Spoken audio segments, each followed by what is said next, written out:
আমার আজকে এই জায়গায় 36 পিস ব্রাহ্মণ বাচ্চা ছিল। তো এক ভাই আমাকে বললো যে ভাই 36 পিস থেকে আমার 20 পিস বাচ্চা দিবেন এবং 20 পিস বাচ্চা যাতে বেটা হয়, নর হয়। তো আমি 20 পিস বাচ্চা ওনাকে দিলাম আজকে। তো দেওয়ার পর বাকি যে 16 পিসে বেটি বাচ্চা আছে। এই যে বাচ্চাগুলো খুবই সুন্দর, খুবই অ্যাক্টিভ, খুবই চঞ্চল এবং শক্তিতে স্ট্রং। সঠিক নিয়মে এবং সঠিক গাইডলাইনে এই বাচ্চাগুলো আমরা আগায় নিছি। যাদের এই বাচ্চাগুলো লাগে, যারা খামার করবেন, যারা প্রয়োজন মনে করেন, আইসা আমাদের কন্ট্যাক্ট নাম্বারে যোগাযোগ করবেন।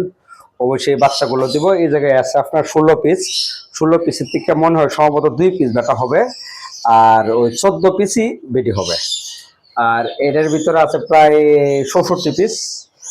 বাই স্ক্রিন দেয়া বাচ্চাটি দেখান।